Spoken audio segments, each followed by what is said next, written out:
Hi guys, I'm Cedar, and I chose to do my project on Brazil. Ever since the 2014 World Cup, it looked really cool and it looked like a nice place to do a project on. So let's start with the topic of fast facts. I split up my presentation into 5 categories because Brazil is quite a large category to be going at.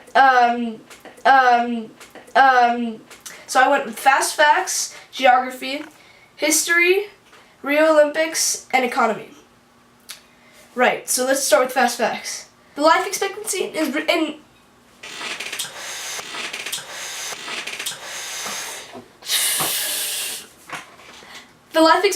in Brazil is 69, about 10 years less than the US, which is pretty sad. The capital of Brazil is Brasilia, not Rio de Janeiro, which is a widely mistaken fact. Number 3, Portuguese is the official and most used language, and English is second. Number 4, the majority of Brazil is Roman Catholic Christian. The population of Brazil is over 2.2. Number 5, the population of Brazil is 202.8 million, whereabouts. But over 83% of this population live in urban areas. One of the highest rates of urbanization in the entire world. There are approximately 2,500 airports in Brazil. Number 7, as I would be very happy to present, is that soccer is unquestionably the most popular sport in Brazil. And Brazil's national soccer team has consistently been one of the best in the world. Though, in the 2014 World Cup, they exited the World Cup that was in Brazil because they lost 7-1 to Germany. Raise your hand if you've seen that game.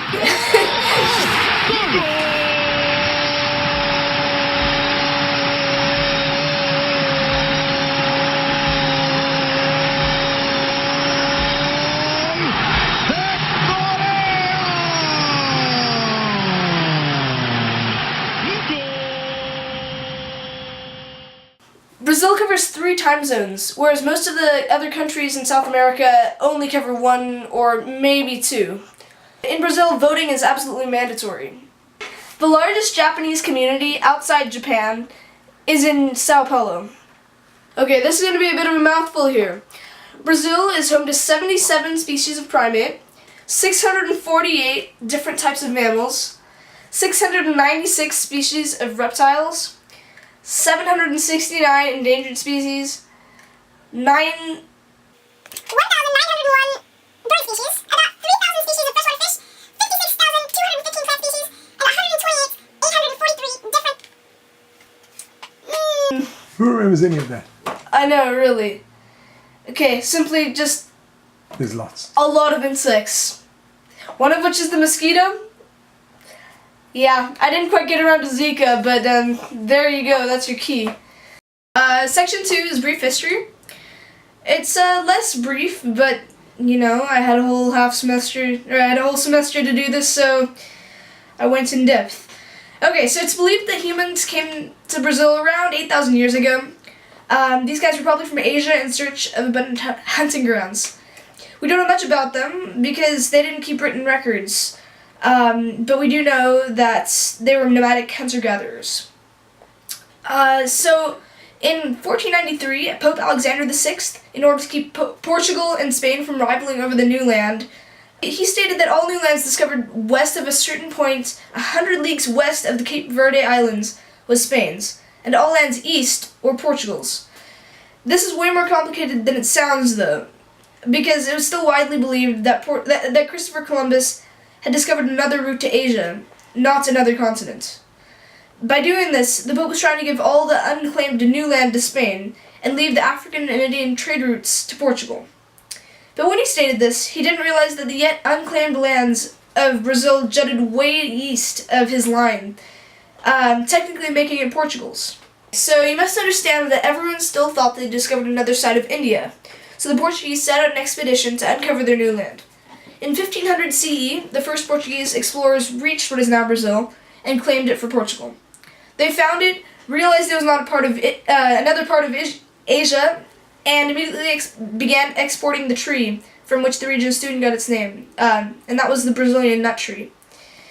Next, the Portuguese government began selling off large chunks of land to try and get people to move over from Portugal. And plantation owners were the main people who took advantage of this. Despite this, being a country of only about 1 million citizens, Portugal had a hard time getting people to move over to start a new life or create any type of labor force.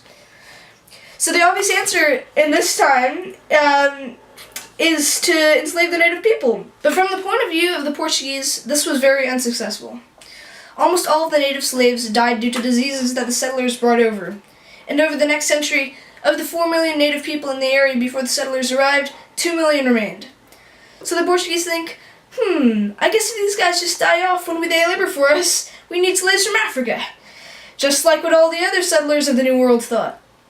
And so slaves from Africa were brought over. From Brazil, it was very cheap to get new slaves, so the Portuguese got a lot. And by that, I mean that half the slaves accounted for in the Americas total were in Brazil. And these slaves were treated way worse than anywhere else in the Americas. Let's just say that whatever was going on in North America was absolute child's play compared to this. So Brazil was also the last country to abolish slavery. They waited all the way until 1888 to do so. Because so many slaves were brought over to Brazil, many escaped. Entire communities called quilombos consisted of solely escaped slaves. In 1888, many years later, Napoleon I invaded Portugal during the Peninsular War. For fear of getting killed, King John V fled to Rio de Janeiro. From Brazil, he ruled the Portuguese Empire for 13 years, way after Napoleon was defeated, until he had to return to Portugal due to problems there. He then sent his son Pedro over to Brazil to keep order there, and a year later, Pedro declared Brazil independent from the Portuguese Empire, obviously against his father's will, and he named himself emperor. Pedro, though, was not very successful in making Brazil a great, happy empire, and a few years later, he fled back to Portugal to escape political issues and his ever-decreasing popularity, leaving his 5-year-old son, Pedro II, to rule the empire. When Pedro II grew up, he tried to create a parliament, but was overthrown by a military coup who instated dictatorships, corruption, and a system that strongly favored the wealthy few. During World War II, all this changed. Pressure from larger countries made Brazil turn into a democracy at last, though there was off and on dictatorship all the way up to 1989, when popular elections were reinstated for good. And that is a brief history of Brazil running up to today. Okay, Section 3, Geography. So, Brazil is the 5th largest country in the world, and by far the largest in South America, at 8,514,877 square miles. Brazil borders every country in South America except for Ecuador and Chile. There are pretty much 3 geographic sections in Brazil, and they are the Amazon Basin, the Cerrado, and the Brazilian highlands. The Amazon Basin takes up most of northern Brazil, and includes the Amazon River and rainforest. The climate is warm and humid, with an average temperature of 79 degrees, and an average yearly rainfall of 80 inches. Crazily enough, temperature differences between day and night are greater than those between seasons. The Cerrado is a vast tropical savanna. Large-scale farming and agriculture is what the section is made for. But its distance from the big cities makes it hard to get the products that they have to the people, and the distance from the coast makes it hard to export goods to other countries. The Brazilian highlands are home to most of Brazil's population, including major cities like Rio de Janeiro and Sao Paulo, and is home to most of Brazil's economic activity as well.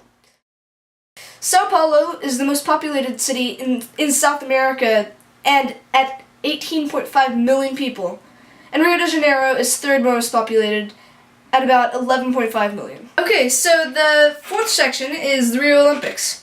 So this year the Olympics will take place in Rio de Janeiro from August 5th to August 21st, 2016. This year's motto is Live Your Passion.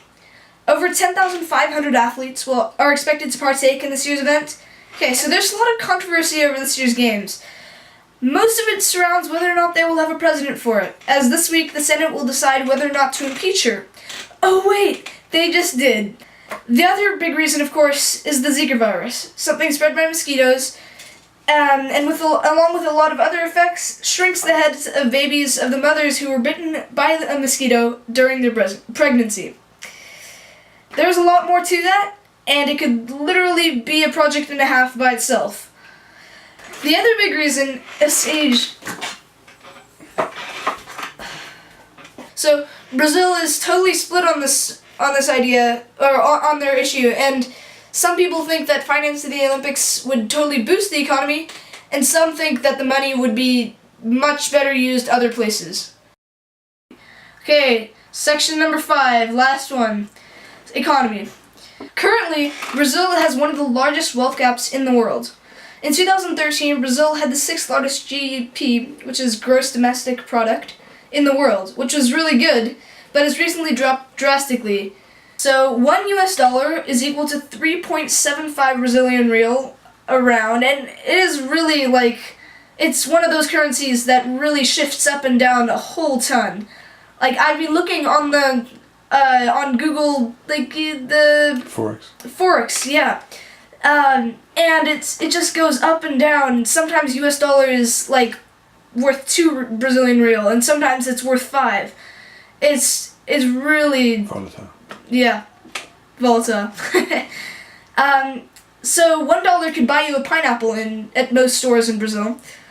And prices in Brazil with stores, they really are quite similar. Like a Walmart compared to a market.